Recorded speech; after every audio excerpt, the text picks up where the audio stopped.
My name is Dan Weiskopf. I'm the ETF professor, also lead ETF strategist for the ETF think tank, where we work with advisors to build hopefully better portfolios or help them with their research. And with that, I'm going to hand off the mic to David, and then David, you know the routine. How's it going, everyone? David Chikinsky here. Our professor sounds a little sad today. He's like, his voice is very, very low today, but we'll get some energy out of him shortly. Very excited for today's show. Very excited to learn more from Ethan and Jill and hear more about the state of ESG, specifically from the viewpoint of female leadership. I'll shut up now and pass it to our favorite co-panelist, Cynthia Murphy. Hey, everybody. Thanks for joining us. I'm Cynthia Murphy, head of research for the ETF think tank. And, just to make sure we're talking about impact investing.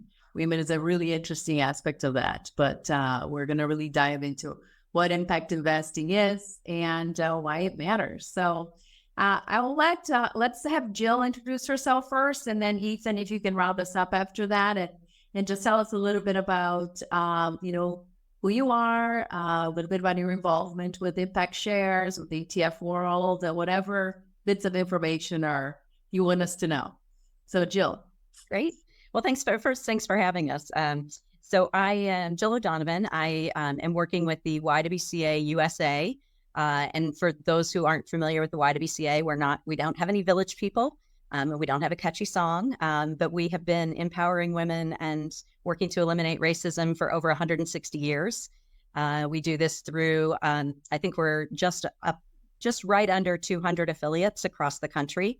Most of them aren't on people's radar, mainly because we're not sort of that swim and gym model of the YMCA, but rather we work heavily in the areas of economic empowerment for women, childcare services for women, sexual violence support services, domestic violence services. So we consider ourselves experts in those areas. I was formerly working with the YWCA Chicago. I had transitioned from the private sector into the nonprofit sector in 2016 and was trying to learn all things about the nonprofit sector when I came across an article in, I believe it was Nonprofit Quarterly, where they were discussing what Ethan was doing at Impact Shares, funded by the Rockefeller Foundation to create socially conscious investment tools. And at the time, Ethan was Impact Shares was looking for a women's empowerment partner. And I discussed it with our CEO, and we said, well, we kind of have experience in that area. What is this pyramid scheme? Let's give him a call and find out more. So we connected with Ethan at that point and learned more about what he'll talk a little bit more about the product. But really, being able to take what we've been doing on the ground level for all these years and bringing corporate America into that conversation. We like to say that, we were preparing women for the marketplace, and this partnership with Impact Shares gives us an opportunity to prepare the marketplace for the women that we are working with. So this is why we've maintained this relationship for the last 5 years. I left the Chicago YWCA about a year and a half ago and was just going to take some time to figure out what I wanted to do with the rest of my life. And I could not let this go. So I contacted the national organization and said, how can I still be that bridge between what Ethan is doing and what the YWCA wants to accomplish?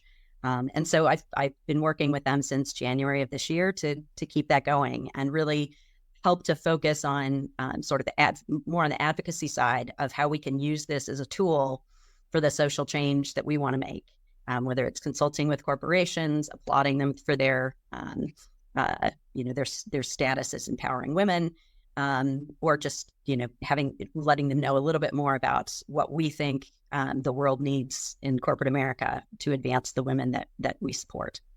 So I'll stop there and let Ethan give you a little bit more background on why he chose us. Yeah, no, thanks, Jill. And I feel a little bit betrayed because I'm the only one that has a beard amongst the panelists. And I was told this was a happy hour. So anyway, I'm Ethan Powell. Oh, there you go. Thank you, Dan. Founder of Impact Shares. And Impact Shares is a 501c3 nonprofit SEC registered investment advisor. As Jill mentioned, we received most of our initial sort of seed funding from the Rockefeller Foundation and their innovative finance. And the premise was, we started in 2015, and the premise was that ESG is offered by traditional asset managers, lack credibility and easily communicated social and environmental outcomes, which is super salient in today's ESG world, where the sort of political discourse is all about greenwashing and what does ESG really mean. And so for us, we evaluate the social outcome or environmental outcome of our various strategies as, similar to how a financial due diligence person would evaluate the financial outcomes, right? So who are the people, what's the philosophy, and what's the process that you use to achieve superior outcomes, right? And for us, primarily it's do not concede anything on risk return, right? Then let's engage, not, obviously I'm a middle-aged white guy and we have our Women's Empowerment Fund, we have our NAACP Minority Empowerment Fund, among others. But, I'm not really the engine behind the strategy as it relates to making change in the private sector relative to gender equality. It's the YWCA. And as Jill said, a large organization, 160 years of advocating for women, thousands and thousands of employees, board members that oftentimes are cross-pollinated with corporate boards and other volunteers. So, for us, just as you may hire a sub-advisor to run your healthcare sleeve of your portfolio because they're experts in that specific sector, our goal is to effectively team up with social and environmental sector level experts, right? And our broader goal is to have the platform represent every potential social or environmental issue with a separately investable ETF that reflects a partnership with a leading advocacy firm in that specific area, so that your clients and you as individuals can construct a bespoke ESG oriented portfolio that reflects your system of social and environmental priorities. And I'm sure we're going to dive into more detail, but that's just at a high level sort of the premise behind the platform. So before we jump into the strategy and everything, I just wanted to ask, was it being a nonprofit a must in terms of delivering on the value proposition or Impact Shares, or was that just a choice? How did you make that decision to register as a nonprofit? Well, it's funny. Jill intimated that there's just natural distrust between the activist world and I would say the business world in general, and specifically finance, right? I had a great initial meeting with Carol Stern, the former CEO of UNICEF, and she put it very succinctly, which was, this sounds great, and this sounds exactly like something that we would like to participate in. However, I'm fearful, and I don't know how this area works, and I'm fearful that we're going to wake up in 5 years and you're going to be making millions of dollars off of us. And, the nonprofit entity is something that they're familiar with. They know the governance structure. They know what's allowable and what's not allowable. And I think it really helps to breed a trust and understanding with our impact partners. And, it makes it certainly much more difficult to raise money for the company because it's all philanthropic. But ultimately, the platform, I think, will succeed by continuing to attract great advocacy individuals and organizations like Jill and the YWCA. Yeah, because I'm sure Weisskopf will jump in, but because one of the things I think is really interesting that I'd like to highlight, or that we should highlight, is the fact that on your funds, you guys donate part of that, the fee management into the partners, right? So that you're actually funding that engagement more broadly, which is, I think, is what we talk about, and we're going to dive more into it. But I think, somebody just was at an event last week about ESG investing, and somebody at the table said, nobody trusts ESG for all the reasons we know. Impact investing is what we originally thought ESG was going to be, which I thought was a really interesting exercise on the idea of the actual measurement. Can we actually measure that impact? And, I'd love for us to talk a little bit about how are you guys actually, the process of delivering that impact and measuring that impact and then reporting that impact to the shareholders. Yeah. And we're still working on that, hopefully with the help of Title. But, going back to your original point of the net advisory fees going back to the YWCA, we're paying them just as you would pay a sub-advisor on a traditional sort of financial oriented outcome, and funding their corporate engagement exercise. And that's certainly a big part of our impact. But what we do also is demonstrate how your portfolio actually is better, both from a sector standpoint and just more broadly from the entire portfolio, better screens relative to the appropriate benchmark, which in this case is the Russell 1000.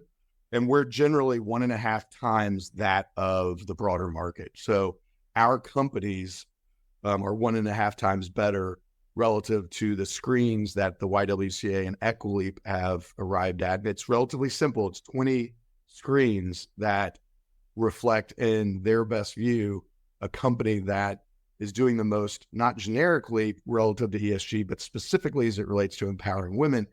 And also, Cynthia, to your point on the impact versus ESG, I mean, the challenge with ESG is if you're just screening out companies, communicating with an end investor on what that desired social environmental outcome is very difficult. These companies, these asset managers are saying, well, we have 500 metrics and it spans every social and environmental issue. And basically you're trying to arrive at this is a good company and that's a bad company, right? But the reality is companies are a reflection of their people. They're very complicated. They're good at some things, they're bad at other things. And for us, we're not trying to be all things for all people. We want to identify those specific companies and the leaders in those companies that are committed to a specific cause. And in this particular case, it's empowering women. And I'll just add to that.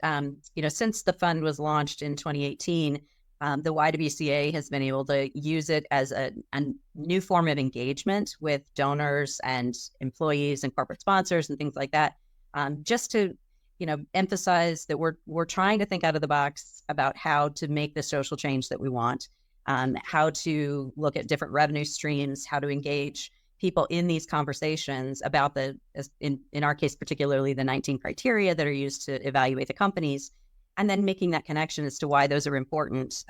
You would think people would know kind of why each of the criteria is important, but I'm learning not so much.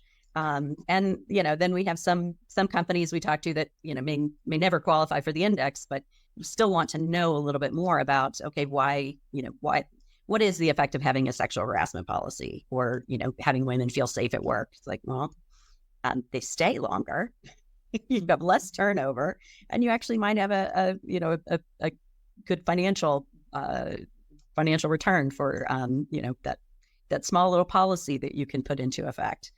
So we've been able to really see that deeper level of engagement. We also, when we were first having conversations with Ethan and determining that it wasn't a pyramid scheme, we convened a bunch of the supporters in the Chicago area that had financial background, financial knowledge, and created an impact investing advisory council. And they ran Ethan through his paces, asking him all sorts of questions. And then we were able to tap into that brain trust for other things that we were looking to do in Chicago. And a lot of those folks have stayed very engaged. And it's had returns for the organization more than just, the donation from Impact Shares. So it's been a really good ride. And that we always talk about engagement, right? And Jill is kind of our PM as it relates to social outcomes for women. But, going back to Chicago, the Steve and Jessica Sarowitz and their family office were instrumental in seeding the fund initially. And the YWCA had a very deep philanthropic relationship with that family. And so they donated their charitable contributions, but they really liked the fact that they could now also align their capital with organizations that they're already aligning their philanthropic work with. And, it's been successful for them from a performance standpoint. And then, from another point of engagement, in the United States, something like 80% of our GDP is generated from the private sector, and working adults spend over, at least pre-pandemic, working adults spend over half their life in the office, right? So if you're really going to make a meaningful change in a cohort's life, you have to effectively engage the private sector and the private sector leaders. And that's really what this is about, is really helping them expand their mission using capital as sort of a common language to effectively engage senior private sector leaders. Bill, I'm curious, what are the few screens that have been the most oblivious to the marketplace when you've reviewed them with people? Like, what are the ones that you're like, wow, I really thought that was going to connect, but that actually didn't connect? What are the ones that you found most confusing in that sense? Well, there's one criteria that's just being a signatory to the UN Women's Empowerment Principles. Like, that should be table stakes right there. And I mean, just tick a box. I forget what, when I looked it up, there were less than a handful of companies that had even, done that. And then there's the independent gender audit, which is becoming more popular now. But I think that was one in the beginning that wasn't really on people's radar. The flexible work options, I think, have gained more attention post-COVID, and have had a lot more visibility in the press. So those are the ones that kind of jump out.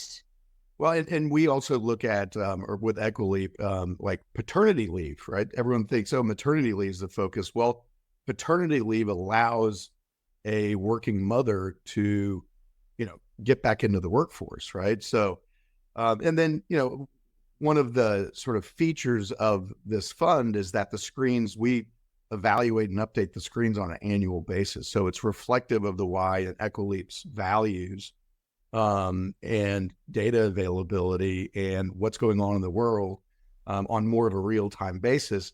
And to Jill's point on the UN gender empowerment, or like fair hiring, pay, and promotion practices, things that you would think would be ubiquitous in an organization aren't. And our goal is that they do become ubiquitous and they drop off as a point of differentiation for these companies, because it's just table stakes. And we'd like to see more transparency in those areas. I mean, they may be doing all of these things, but, to be able to say that you've been included in the index because you are transparent about these things, then hopefully will encourage others to be as transparent in these areas. I wonder if there's a performance advantage of those few companies, really, like the four leading ones that are the first ones on the 1 of 5 on some of these categories, right? I wonder if there's like an added alpha to be had there. Sorry, Professor. And that's what we're out to prove, right? And we haven't talked about the process or portfolio construction, but the portfolios are constructed to minimize tracking error relative to traditional economic explanatory factors, right? So think market cap, growth versus value tilts, sector allocations. It looks a lot like the Russell 1000, but we've evaluated, or Equileap on our behalf has evaluated sort of the 3,000 some odd public companies, and have made the assessment that these are the top 200 across every sector of our economy.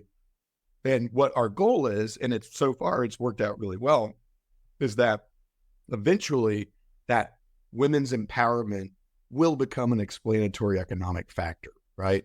And that will ultimately help to drive adoption of some of these policies by senior leadership within companies. We think that we are demonstrating that women's empowerment is in fact a factor that should be invested in, and we could talk about why that is. It's companies are better run, they're more empathetic with their stakeholders, they treat their employees better, et cetera. But, we're definitely seeing the results in our fund. And just some quick statistics on that point. The BlackRock report that Dan put in the link to highlights that the companies with the most diverse workforces outperform their peers by 29% per year. There was a study that was done by McKinsey that talked about 49% of women leaders saying that flexibility is one of the top 3 things they consider when deciding whether to stay or leave a job. So there's a direct correlation with turnover.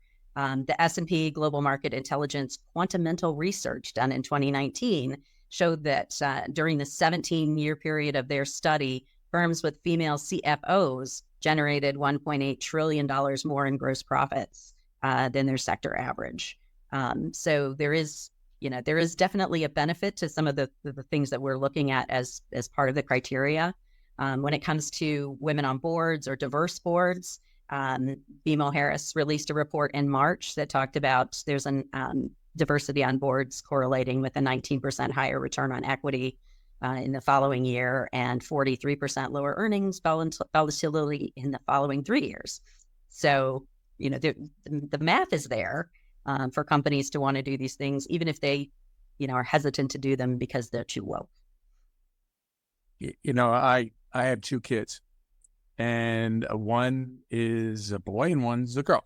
Okay. My daughter just graduated from Elon. My son goes to Elon currently. They both major in sport management. I've spent, maybe this is too personal, but a fortune educating them.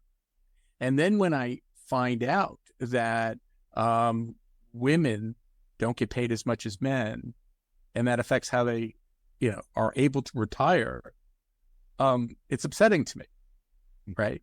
Where do you think we should be in 5 or 10 years on this issue? Not just retirement, but on the equal pay issue. Well, as I said earlier, it's shocking that, in my opinion, it's shocking that we still have fair hire pay and promotion practices as a screen. And by the way, it is a point of differentiation because some people just do not have them. So where should we be? Obviously, is within these gender audits, they are evaluating relative pay, which is why it's so important. And then once you get that transparency, what do you do about it? And ultimately, that's where obviously we need to go. Dan, I've got 3 daughters, so I could sympathize for sure. And I've got a girlfriend that's in sports management.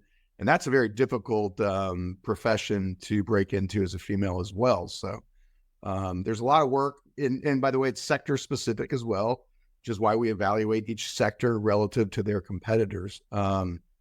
So Jill, I'm sorry. I'm sure. No, I was going to say, one of the things that the YWCA really liked about this partnership with Impact Shares was the diversity of the criteria that we're evaluating companies by. So it's not just looking at that the gender pay gap, but the things that could lead into that. If you don't have a good parental leave policy, if women don't feel safe at work, if there aren't promotion opportunities, you're not going to close that gap. People will just leave. So, the fact that we're looking at a whole bunch of factors that can affect how women are valued at work and what makes them want to stay at work with a particular company, really makes the difference to us. We don't want to just have that one conversation because there's so much that goes into why there is that number, that pay disparity. But we would like to see it next year.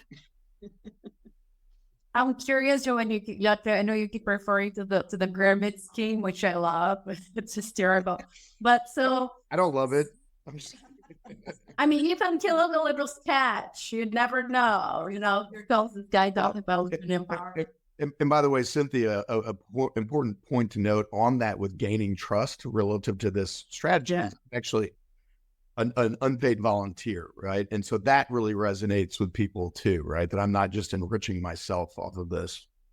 Which in truth is, it's been one of the big problems with the ESG as a category, is that everybody just treated that trust like it didn't matter.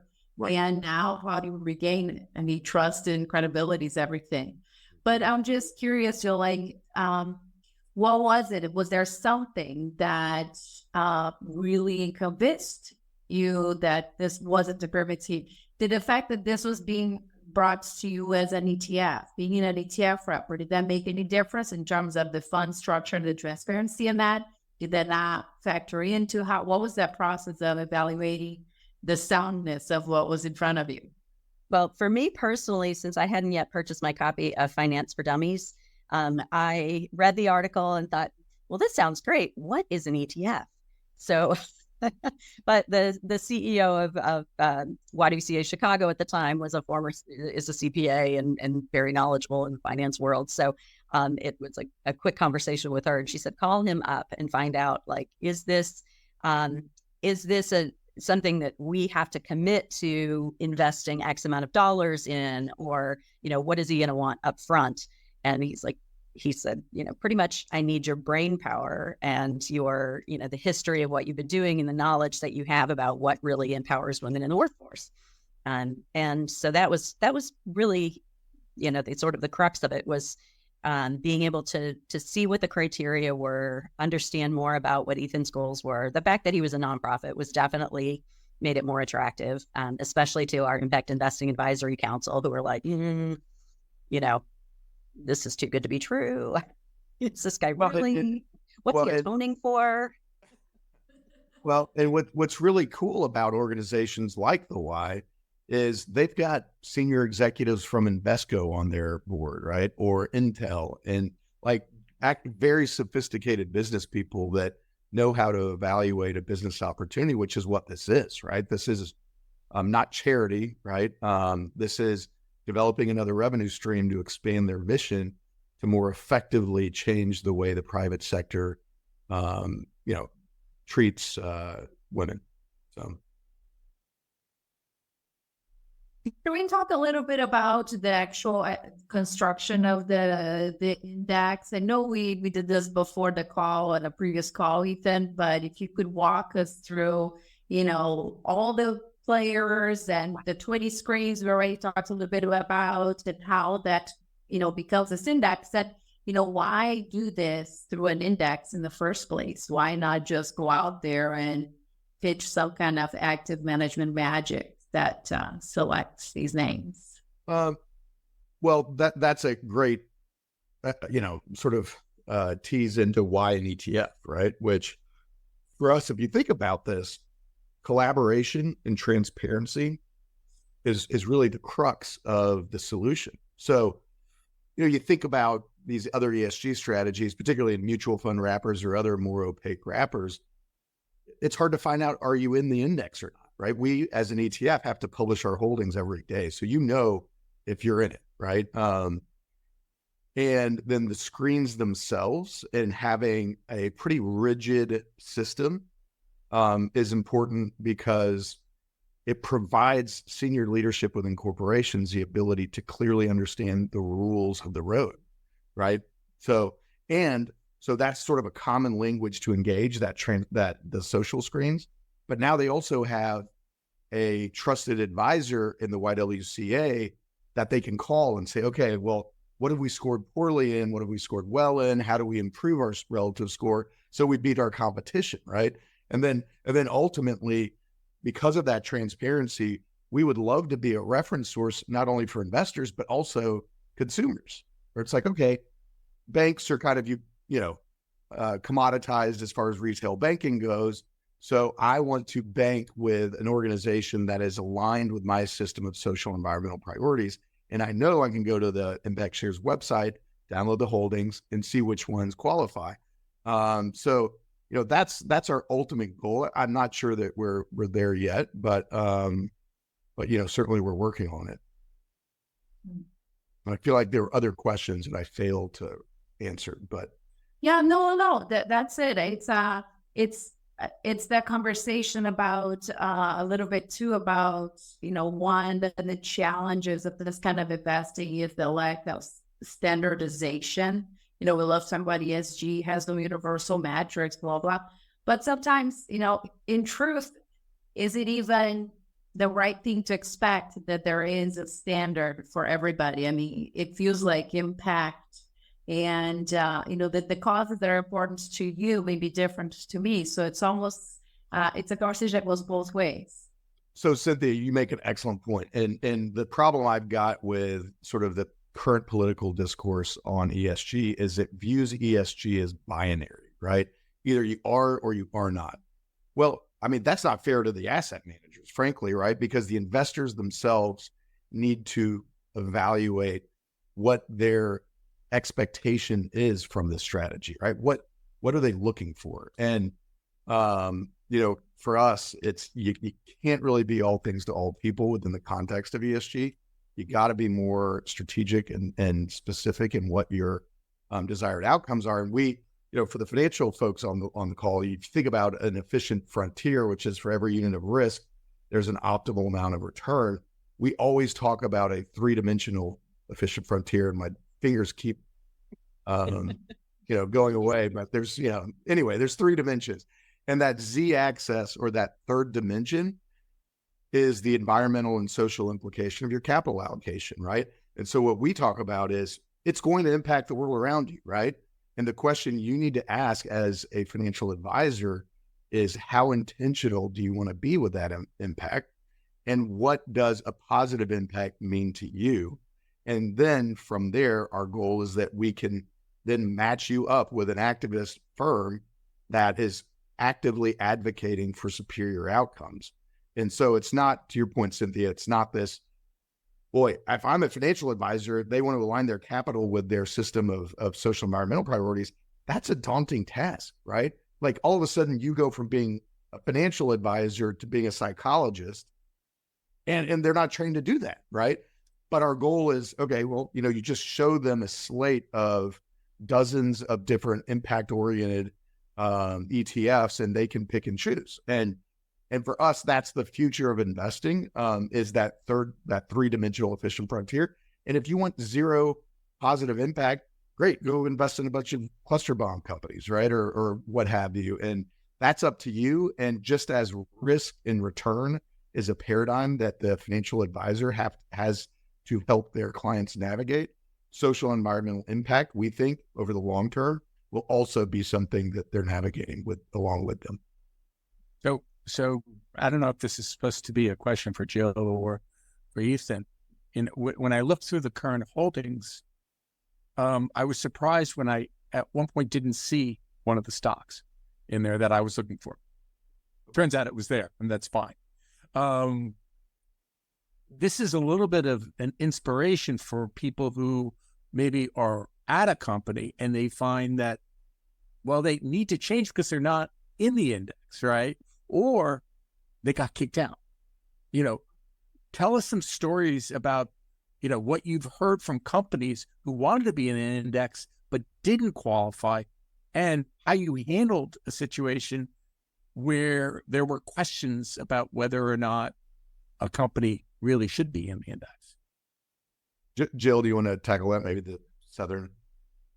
Well, I was going to say, we fortunately haven't had any, really serious conversations with companies that are like, why am I not in here? They can sort of see for themselves where they might be. We like to say that, because there's always somebody who has an issue with every company. So, every so often I'll tell somebody about the ETF and they'll say, well, Disney, I can't believe Disney's in there. I'm like, oh, what did Disney do today? I got to go look this up. Is there some new scandal I didn't know about? And, what we like to view it from the standpoint that, everybody has something to learn.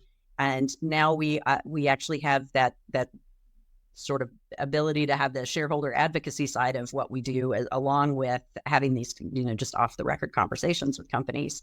But to be able to, to at least have that initial conversation with the companies. And when we first launched, we had some deep conversations with McDonald's, Horizon Pharma, ITW, that all about the criteria, and really having that conversation about why it's not just women in leadership that we're looking at, why we think all of these other things are very important. So we're hoping to continue more of those conversations, and but I think Ethan could probably talk to, I know in the NAACP fund, they had a few more critical conversations, some of that. Sure.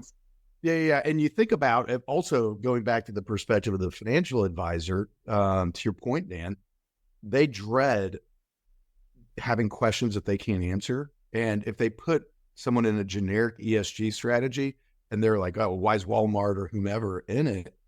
They can't answer it. There's 500 different things that these people are looking at. And then it ends up being some big bulge bracket bank that has made those determinations. And what we focus on really is the process and the screens, right?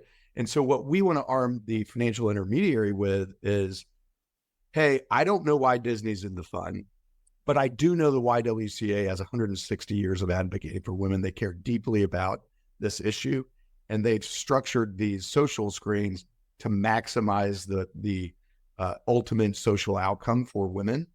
So you can go back to the process versus, just nitpicking every single holding. And, look, if the investor does want to see, okay, well, why are they in? We do have the data to back it up. Which is, well, this is how they scored on all the relevant screens. This is the average within their sector. And this is maybe the next up if they were to drop. And so, again, I think people, process, and philosophy matters. Certainly the holdings matter, but if you can feel confident with the other three pillars, I think that helps to answer a lot of questions. On most of the inclusions, one-way trips, because I would think if you are moving in the direction of inclusion, diversity, that social impact, chances are you're going to keep pushing in that direction. You don't fall back on it. Or do you have cases of companies that drop out of the index? I mean, our annual turnover is right around between 10 and 15%. Based on That surprises me. Yeah. Well, look, I mean, everyone's improving their relative scores, right? And that's part of the appeal for us, is that we want this to be incorporated as part of the company's ethos, right? We want the platform to be a choose your own adventure corporate citizenship path for corporate leaders, right? So we're good here. We want to really emphasize our impact here, and here. What do we need to do, right? And with that, we're sort of creating a little bit of a horse race where companies are improving. So if you're stagnant, to your point, Cynthia, and you're not moving forward, you might get whacked. And so you need to re-up your commitment to that specific cause. I wonder if this would be an ETF that would be great in 401ks, by the way, but that's a sidebar. Well, no, Dan, you're absolutely right. And it's not a sidebar. It's relevant to this conversation, because if you think of historically ESG-oriented funds, back when we started Impact Shares in 2015, you talk to an advisor and they said, well, yeah, I tried it and it burned me, right? Well, the real answer is you tried it. It was a green fund, right? Not an ESG fund. It had negative correlation probably to commodities, and commodities ran, right? So, understanding portfolio construction, understanding how to position it in the portfolio is super important. And that's why we've constructed it to have, or all of our funds to have, every sector of our economy represented, both from a financial perspective, right? Because you need that diversification, and from an effective engagement, right? Because, the energy companies summarily dismiss ESG because it's like, well, our business is oil and we're not going to, be in any ESG funds. Well, no, we're by mandate have energy exposure, right? So, we think that longer term, we can more effectively engage corporate leaders because they think they're included in the exercise versus just being summarily dismissed because of their business model. Yeah, I'll just add that in the 401k part, the YWCA Chicago started a 401k for our employees, and we had the fund in there. It took a lot of working to get it in there, but we did. And Dan, what I meant sort of full circle is 401ks and ERISA qualified plans in general, are very commoditized in my opinion, right? And the reason being is ERISA and the DOL really encourages that, because the investors actually have a recourse back to the plan fiduciary, right? So if you think of what is available in your 401k, it's a lot of low-cost index products, right? That may or may not actually result in superior financial outcomes, but the plan fiduciary thinks, hey, I won't get sued over this because whatever, the S&P 500 did X and we did X, and we reduced our costs as much as possible, but it's contributing to the commoditization of investment advice and asset management. And people talk about beta bubbles. And so, our goal on this fund, again, is to, from a sort of traditional economic explanatory factor, mirror our index so that fiduciaries feel comfortable positioning our funds as a core holding in a 401k or any other sort of account wrapper. Absolutely. What else is the YWCA involved with, or investing in, or approaching this, the lens of promoting its cause through the investment world? What else are you doing? Just curious. This is, with the link to the investing world, this is where we are right now with this product. When I was with YWCA Chicago, we were looking at a lot of different things locally that we were running. We had started up a program that was very similar to the, now it's escaping my mind, but essentially the students would pay to enroll, income share agreements with students in one of our career pathways programs, and it, trying to come up with a model that would provide investors return, and then also be something that was sustainable for the students. Once they were fully employed and earning a steady income, to be able to pay back their student loans, essentially. So we had started that as a, I don't want to say experiment, because that sounds like we're experimenting. Pilot. And that wrapped up during COVID. So that sort of didn't really do much for being able to study the long-term effects of it and the success of it. We also had looked at, had done a lot of research into sort of reimagining the childcare model, so that we could have some employee ownership, and at the same time be able to provide career services to parents and additional supports, and something very similar along that income share model as well, where you wouldn't necessarily pay for childcare today, but as your situation in life improved, you would be able to pay back. And so that was another thing we engaged our Impact Investing Advisory Council on. I don't know, I don't believe any of those are still continuing through Chicago, since we've had the CEO transition. And we're, sort of baby stepping it in with the national organization with this product, to see where we can take it as it goes forward. But yeah, we're excited to really reimagine how we can work all the levers in society to advance the mission and go more away from the old school model of get a grant, perform to the grant, hope you get the grant next year, and really having a system that's based on what funders are willing to support versus what we see on the ground that needs the support.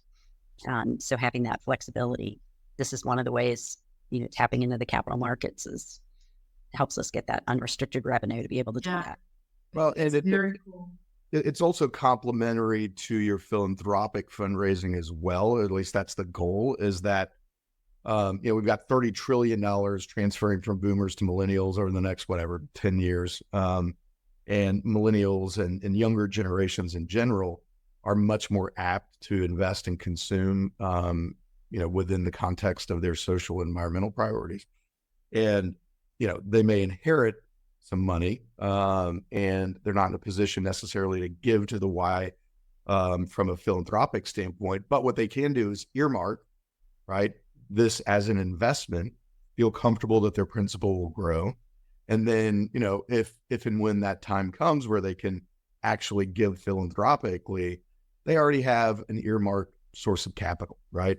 And that's, for us, it's about engaging all of the resources available, both, human resources as well as capital resources, to allow people to really influence, the trajectory of society in a way that they feel passionately about.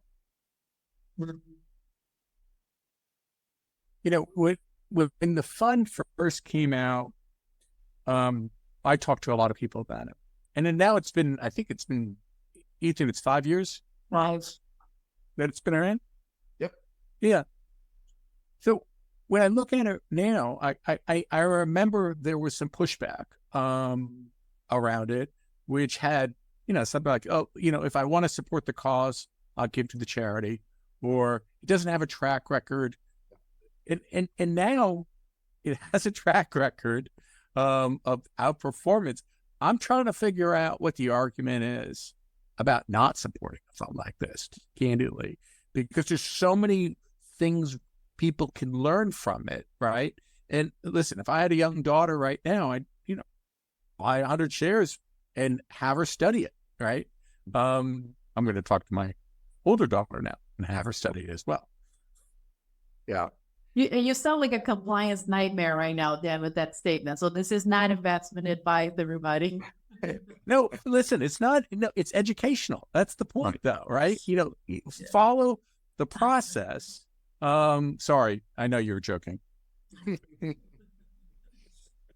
No, you're right. Look, I mean, ultimately, impact comes with relevancy, scale. And what we're really trying to do is create a community of folks that want to push, this issue in particular forward, right? And it's hard to do when you're, $40 million, when you're looking at, BlackRock that has $10 trillion, right? So it frustrates us a bit, lack of growth. I mean, I will say, it's our industry is risk averse, and not from a traditional risk return standpoint, but risk averse to new concepts, right?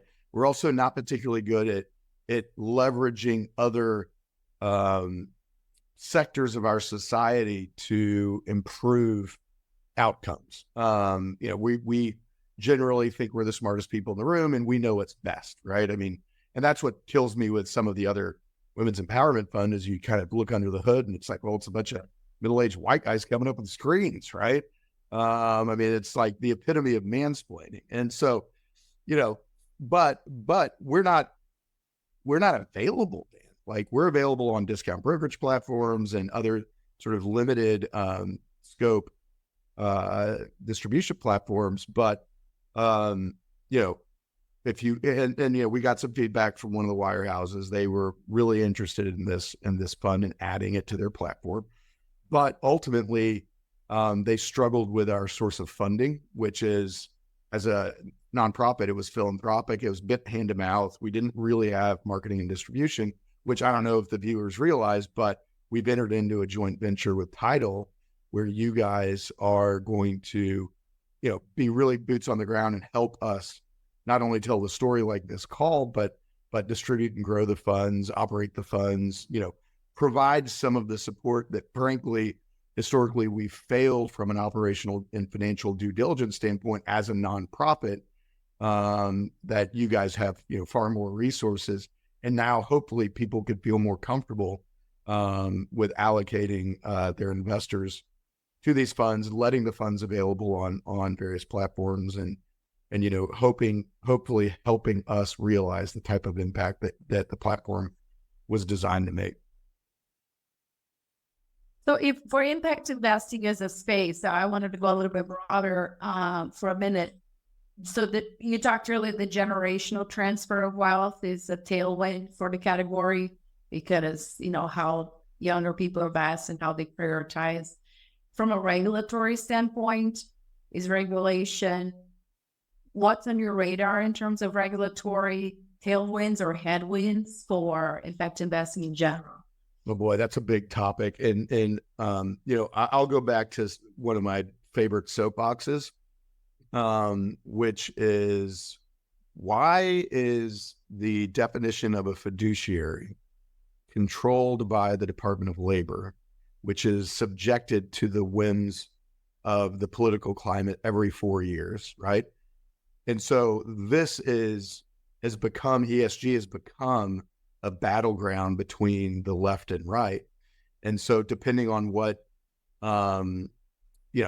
administration is in place, you'll get a little bit of a tailwind. But the problem with that is, if you think of there's like $27 trillion in the US that is subjected to the ERISA definition of a fiduciary. And most of that is really long-term time horizons, like a 401k, where you kind of set it and forget it, right? So I am very sympathetic to those planned fiduciaries, because they're like, well, hey, great. I'm glad that the current administration is really advocating for ESG principles. But in 4 years, that might change. And I don't want to get into a position where, frankly, I'm exposing myself to litigation, right? Because then all of a sudden you get the other side saying, not appropriate, and maybe you underperform, then all of a sudden they have recourse, right? Because the president of the United States says it wasn't appropriate, right? Exhibit A. So as long as there's not a sort of legislative priority to stamp these strategies as being okay for planned fiduciaries, I don't think we're going to get broader adoption. I think, and now I will say, Congress, I think it was 3 years ago, did introduce a bill that addressed this very issue, which is, we want to put something from a statutory standpoint that specifically allows this type of investment in an ERISA qualified plan.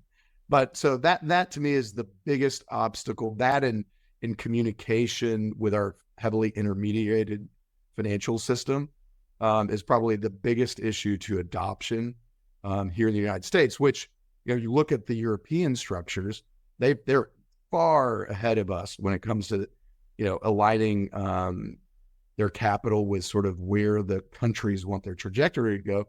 And that's in part because they're not burdened by these types of esoteric regulatory interpretations, and they're institutionally managed, and they have done very well. So anyway, that's the end of my soapbox. Thank you for broaching that topic. So it's not that they're just less burdened. I like that. Yeah, that's right. That's exactly right. Yeah. Well, and to that point, after we launched the fund, we approached our board here in Chicago and said we'd like to move some of the funds that we had invested in our endowment into the ETF. The board struggled with that, even though it was, they knew what this was all about and how this was benefiting. Would come back to us in the end, and we had long discussions about, their fiduciary duty is to advance our mission, as well as to, be a good steward of the funds that we have in the endowment. And, this ticked both of those boxes. So, well, and I'll speak on behalf of YWCA USA. When we first launched, they went through the same thing. Their OCIO sold them on a competing women's empowerment fund from a very, very large ETF issuer. And the CEO was saying, that's great, but this is our fund. It reflects our values. And so how that all works, as you guys know, they had to create a discretionary account, self-discretionary account, that they had to move part of their endowment into.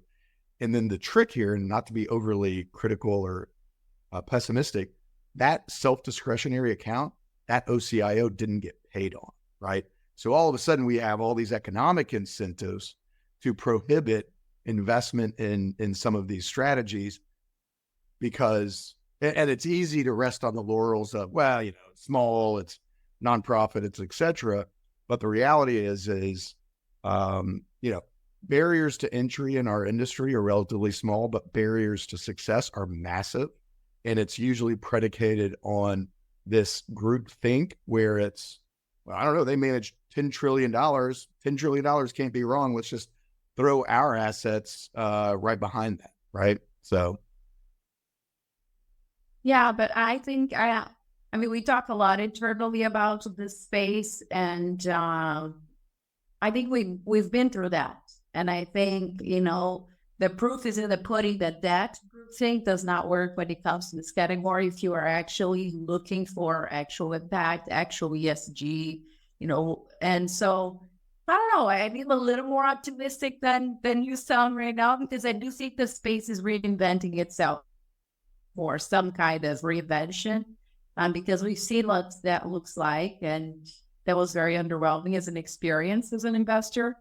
So I think we're ready for something more real. So, And I'll say this across the entire spectrum. This commoditization of investment advice is designed to protect the investor, but really what it does is neuter our industry, and we're not in a position to really drive financial or social alpha, because anything that deviates from the beta associated with your investment strategy is deemed to be a risk and too much work effectively. But the only people suffering are the ultimate investors.